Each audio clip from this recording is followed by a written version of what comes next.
ફરિયાદ મારી ઉપર જે થઈ છે સાવ પાયાવિહોણી અને સાવ ખોટી ફરિયાદ છે. વિક્રમસિંહ જે છે ભુણાવાના, એમને મારી ઉપર ફરિયાદ દાખલ કરાવી છે.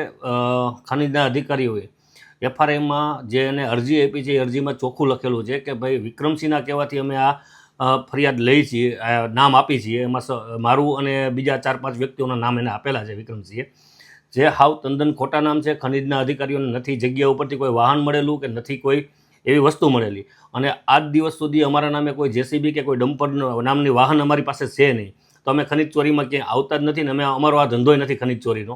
અને જે જગ્યા એ લોકો બતાવે છે 5 વર્ષ પહેલાં, તો હું માનું છું ત્યાં સુધી 20 વર્ષ પહેલાં એ જગ્યામાંથી મોરમ ઉપડી ગયેલી છે, બરાબર. જે રોડના કામ હાલતા હોય એમાં કદાચ લીધેલી હોય, અથવા તો કોઈ બીજા ક્યાંયથી લીધી હોય તો આપણે ખબર નથી. અને પોલીસ જે તપાસ કરે છે એમાં પોલીસને અમે પૂરો સહકાર આપશું, અને અમે પણ ઈચ્છીએ છીએ કે પોલીસ એમાં સાચી તપાસ કરે, સાચી દિશામાં જાય, અને જે કોઈ ગુનેગાર છે એમાં, અને જે આવા ખોટી અરજીઓ કરીને અમને ફસાવવાની કોશિશ કરી છે એની વિરુદ્ધ પણ ગુનો પોલીસ દાખલ કરે.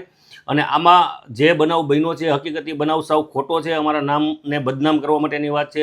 વિક્રમસિંહના વાઇફ મારી સામે જિલ્લા પંચાયતની ચૂંટણી લડેલા છે, અને જેમાં એનો કારમો પરાજય થયો હતો. જે રાજકીય મારી યારે કિનાખોરી રાખી છે. પછી અમારે ગ્રામ પંચાયતની ચૂંટણી હતી જેમાં અમારી પેનલની સામે વિક્રમસિંહની પેનલ હતી. એમાં પણ વિક્રમસિંહને માત્ર 4 મત જ મળ્યા હોય, જે એના ફેમિલી પૂરતા મત હોય એવી રીતે જે અમારી ઉપર રાજકીય કિનાખોરી રાખી અને અમને આ રીતે બદનામ કરવાના રસ્તા એને અપનાવ્યા છે. અમારી ઉપર અને મારી ગ્રામ પંચાયત ઉપર અત્યાર સુધીમાં 150 થી 200 અરજીઓ એને કરી હશે. તાલુકા પંચાયતમાં, જિલ્લા પંચાયત, કલેક્ટર ઓફિસ, ખાણ ખનીજ, આવી ખોટી અરજીઓ કરી અને અધિકારીઓને ગેરમાર્ગે દોરે છે. જે નાના ભાગે તો હું સમજુ ત્યાં સુધી અધિકારીઓને બધી ખબર જ છે કે શું છે શું નથી. વિક્રમસિંહની આ ટેવ છે અધિકારીઓને અરજીઓ કરી અને ખોટી રીતે ફસાવવાની. વિક્રમસિંહ ઉપર ઓલરેડી કોટલા સાંગવાણીમાં એક ખંડણીનો ગુનો પણ દાખલ થયો છે. આ રીતે અરજીઓ અમારા નામથી કરે અને પછી વેપારીઓને, જે ફેક્ટરી નાખીને બેઠા હોય વેપારીઓને કોઈ અધિકારી જઈને વાત કરે તો એના માટે વેપારીને તકલીફ પડે, એટલે વેપારીએ વિક્રમસિંહ હારે વહીવટ કરે. આવી રીતના એના વહીવટ છે સંજય વિક્રમસિંહના, જે આ અરજીઓથી ખુલ્લા જ પડે છે. તમે એક વ્યક્તિ 150 થી 200 અરજી એક જ વ્યક્તિ કરતો હોય, તમે વિચારો કે વ્યક્તિ કેટલી હદે ઓલા હશે.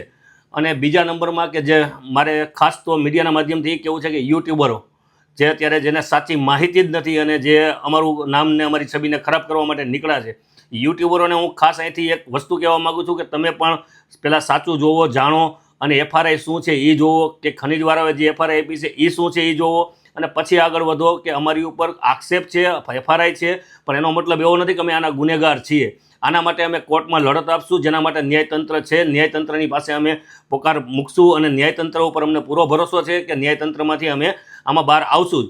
અને જ્યારે આ વસ્તુ ન્યાયતંત્ર સાબિત કરશે ત્યારે અમે આ યુટ્યુબરોને પણ અહીંથી આપના માધ્યમથી કહેવા માગીએ છીએ કે જો અમારી ઉપર આવા આક્ષેપો ખોટા હશે તો અમે તમને પણ કોર્ટના દરવાજે લઈ જતા જરીકે હચકાશો નહીં. એટલા માટે હું તમને વિનંતી કરું છું કે તમે જે આ યુટ્યુબરો જે અત્યારે ખોટી ફેસબુકમાં અને ઇન્સ્ટામાં અમારી રીલું મૂકો છો એના માટે હું તમને વિનંતી કરું છું કે તમે એમાં સ્ટોપ થજો અને સાચી હકીકત જાણજો. જો અમે ગુનેગાર હોય તો તમે તારે ખુલ્લેઆમ આવજો, બરાબર. અમને કાંઈ વાંધો નથી. અને પોલીસને અને ખનીજને જ્યાં જરૂરિયાત પડે ત્યાં હું અને મારી ટીમ હંમેશા એની સાથે સહયોગ આપવા માટે તૈયાર છીએ. અમે કોઈ એવી વસ્તુમાં એમ ના નથી પાડતા કે અમે આને સહકાર નહીં આપીએ.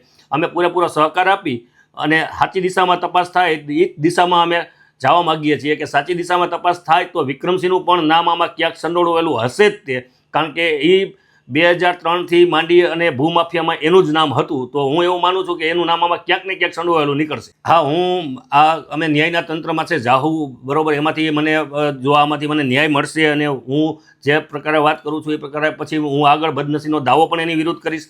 એની વિરુદ્ધ તો કરીશ જ, પણ યુટ્યુબરો જેને મને બદનામ કરવાની કોશિશ કરી છે એની વિરુદ્ધ પણ હું કરવાનો છું. કારણ કે મારા નામની છબીને જે ખરડવાની કોશિશ કરી છે, ગુજરાતમાં સૌથી વધારે જિલ્લા પંચાયતની લીડથી જીતેલો ઉમેદવાર છું. જો હું આવા કામ કરતો હોય તો પબ્લિક કોઈ દી મને આ રીતે મત ના આપે. અને વિક્રમસિંહે મારી વિરુદ્ધમાં આની પહેલાં પણ કોર્ટમાં પણ દાવો દાખલ કર્યો હતો કે બોગસ વોટિંગ કરેલું છે. અને ન્યાયતંત્ર ઉપર અમને એટલા માટે ભરોસો છે કે એમાંથી પણ ન્યાયતંત્રે એવું કીધું કે આ વસ્તુ ખોટી છે, ક્યાંય બોગસ થયું જ નહોતું, બરાબર. અને વિક્રમસિંહ જે છે એ અમારી પાછળ આ રીતે વર્ષોથી અમારી પાછળ આ રીતે અરજીઓ કરે છે, બરાબર. છેલ્લા 5 વર્ષથી એ લોકો એક્ટિવ છે અરજીઓમાં અમારી પાછળ. તો 5 વર્ષ પહેલાં કેમ વિક્રમસિંહ અરજી ના કરતા કે અત્યારે જ 5 વર્ષથી જેને હોઈ ગયું કે બધું ખોટું થાય છે. રાજકારણમાં તો મારે 15 વર્ષ થયા છે, મારી ટીમને 15 વર્ષ થયા છે, રાજકારણમાં છીએ. તો અત્યારે જ વિક્રમસિંહને 5 વર્ષમાં હોઈ ગયું કે આ ખોટું થાય છે બધું. વિક્રમસિંહ ચૂંટણીઓ પછી ચૂંટણીઓ હારવા માંડ્યા એટલા માટે આ વસ્તુ કરે છે. અને આમાં જો અમે એની વિરુદ્ધ બદનસીબનો દાવો પણ કોર્ટમાં કરવાના છીએ અને જે કાંઈ અમારી વિરુદ્ધ બીજા ખોટી પોસ્ટો કરી છે એની વિરુદ્ધ પણ